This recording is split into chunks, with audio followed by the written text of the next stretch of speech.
Oh my, you, a daughter-in-law, aren't my family.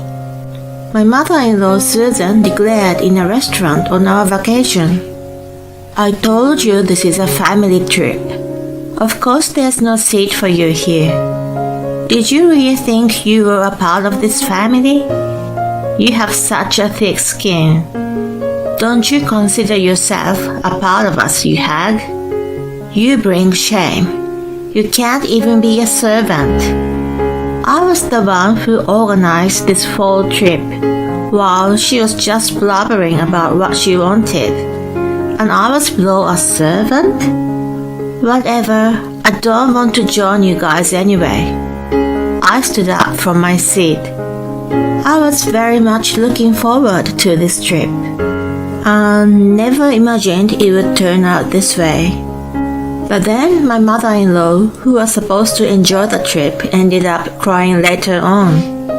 She was about to get bitten by karma in a foreign country. My name is Kathy. I'm an ordinary working wife.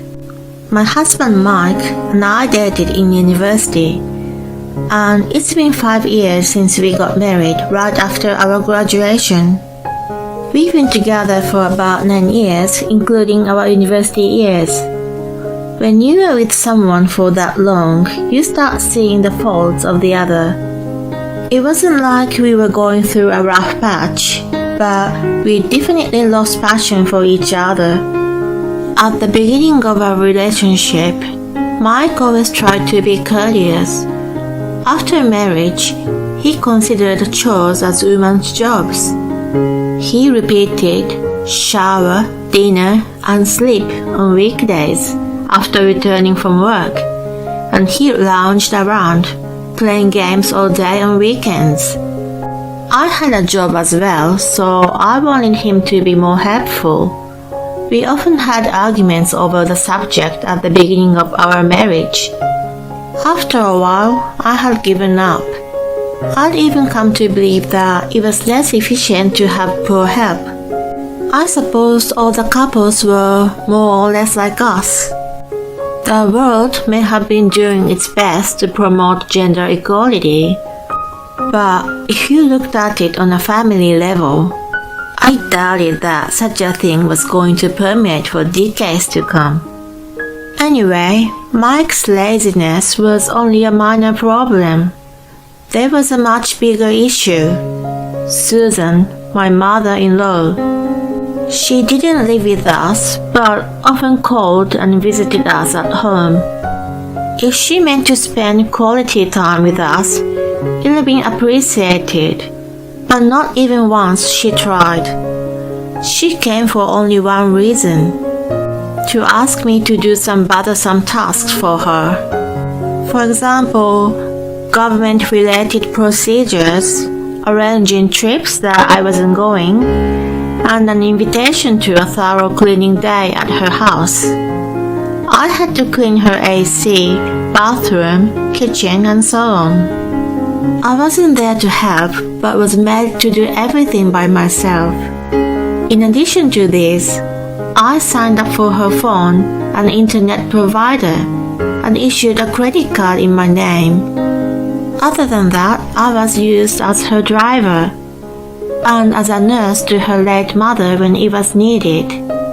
Fortunately, I wasn't bothered during my work hours, but she didn't hesitate to disturb my private time with some sort of requests. Mike once told me that she was from an affluent family. When she was small, her family business bloomed, and they lived on a large property. She had a nanny who took care of all her needs. And then the business faltered with a change of trends. After the downsizing of the business, her family lived an ordinary life. But she reputedly kept a selfish habit from childhood. It didn't really matter how she became to be herself. Mike should have stood on his feet and made her stop harassing me, but he had never shown a sign of it. Maybe it was my fault for letting her be, just to keep peace in the family. In any case, I was not a servant. It would have been better if I had received even a single word of gratitude, but I only got that in the beginning. She's gotten used to ordering me around with a snap of the fingers, and even complained if something didn't go the way she wanted. It got nothing to do with me if she didn't like the weather on her trip I organized. She also had a stingy side, and never initiated to pay her credit card and phone bills unless I asked her. I didn't see her every day, so when I was busy with my life, I sometimes put off urging her, and then eventually forgot about it. I couldn't tell you how much money I had sponsored her. I used to twist my brain to find a way to make her stop asking me without upsetting her. Despite my feelings, Susan, as usual, asked me for a favor one day. "Hi, Kathy. I want to go on a family trip overseas. Please organize it." As soon as I answered the phone, she started with her request. She gave me the detail as follows. The destination was Barcelona. The length of the trip was 1 week, and the number of packs was 5. Flights must be booked in business class, and a specific restaurant must be reserved. Other than that, she said, everything else was left to my ability. How self-serving. I didn't even know if I was able to take a week off from my work.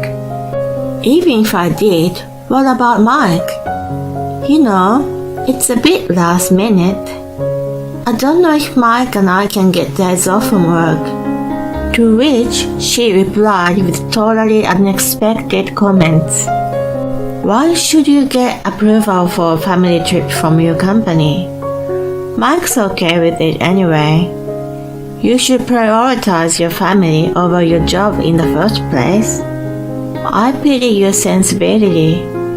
She hung up on me. What an imposition. It was the biggest hassle ever. If I didn't follow through on the plan, I shuddered to think how she would treat me in the future. So far, her bullying had been done insidiously in the form of requests, but I wondered if it was to become more blatant. I had no choice but to make travel arrangements, no matter how much I was annoyed. And for once, it wasn't all bad. I was actually looking forward to Barcelona too. It was the first time for me to go abroad on vacation. How could I not be excited? I then asked my boss if I could take some time off. Although he was reluctant, he gave me an okay because it was an off-peak season. I surveyed tourist attractions meticulously and reserved our flights, hotel, and the restaurant Susan wanted to go to. I was confident that she would not complain. And then the day of our trip arrived. There was Susan, her husband John, his sister Anne, Mike, and me, the 5 of us. I've spoken to Anne a bit before, but in terms of relationship value, it's almost as if we've never met before. Nevertheless, I was made to carry Susan and Anne's luggage under Susan's direction, and I struggled to keep up with the group. It was too difficult to carry a week worth of luggage for 3 people, including my own. My hands were full, and I couldn't even wipe the sweat from my forehead due to the hard labor. I couldn't resist calling out to Mike. "Hey, help me out here. Take your mom or aunt's luggage." He gave me a displeased expression, but held out his hands to me. Just when I was about to pass one of the luggage to him, Susan called out to Mike from ahead of us. "Mike, don't you take that. This is a family trip, which means we don't have to do any work. You don't need to help her. You should give ears to her instead. It sounded like I wasn't a family member. I glanced at John and Anne, who quickly looked away. They probably felt bad for me, but didn't want to intervene and upset Susan. As for Mike, he happily asked, "Really? You take my suitcase? Do I look like I'm capable?" I raised my voice, which attracted the eyes of strangers around us. Susan remarked, "How embarrassing," and laughed. Feeling ashamed, I kept my face down and carried the luggage. In a short while, I was freed from being a porter after the check-in. Our seat class was business as Susan wished. It was 1-to-1 seat configuration, and the individual seats looked quite roomy. Then I suddenly became concerned about the cost of the trip, hoping they were going to pay for their parts. It was too late to worry about it at the point, so I discarded the thought. The sitting order was Susan and Anne, Mike and John, and myself with a stranger, using the 2 rows in the center. It was inevitable for an odd number of people, but there was no consultation. As a matter of course, I was alone. Although I was at ease on the plane without having Susan ask me to do something. Mike fell asleep as soon as he sat down and did not seem to care about me. So I had a lonely 10 hours flight to Barcelona with hardly anyone to talk to. And then we safely arrived at El Prat Airport. When I got off the plane, my mood was lifted by the unfamiliar scent of the air in a foreign place, and I forgot all about my lonely flight. Such excitement was short-lived as we picked up our luggage, and once again, I had to carry the ones for Susan and Anne. I kept calm and endured in silence. It was better than fighting on our first day and having the worst trip ever. With such a thought on my mind, we arrived at the restaurant Susan requested. I couldn't figure out why we didn't leave our luggage at the hotel first and then headed out. By all accounts, it was easier that way. Anyway, I entered the restaurant happily, thinking I would be released from the porter job for a while. Then I saw Susan waving her hand to someone. I followed her gaze and saw a man about the same age as her waving back. I had no idea who he was and wondered if he was a local. He was sitting at the table I had reserved. Why was a stranger sitting there? Unaware of my confusion, Susan walked toward him. "How have you been, Tom? It's been a long time." Tom? I had heard the name before. I went up to him and introduced myself. "I'm Kathy, wife of Mike. Nice meeting you." When we exchanged a kiss on the cheeks, he looked a little puzzled, then turned a friendly smile on his face and said, "I'm Tom, brother of Susan. I've been living here for a long time, so we've never met before. I might have made you feel uncomfortable by showing up suddenly, but we're a family now, so don't be shy." It seemed like he was a kind person, unlike Susan. That said, there was one problem. If Tom was joining us, the number of reservations should have been changed. Susan was so careless as to not let me know ahead of time. "Susan, if you knew Tom was joining us, you should have told me in advance. I don't think there's a problem to add one more seat here, but I don't know about the other places." She looked puzzled for a moment. "Why do you need to change the number?" she innocently asked. I didn't think I said something strange. I worried that she was showing a symptom of dementia because there are you, John, Tom, and Mike and me, the 6 of us. Before I could say anything else, Susan made a face that said, "Got it. You see, we don't need to change them. We got enough seats. I told you this is a family trip. Of course there's no seat for you here. Did you really think you were a part of this family?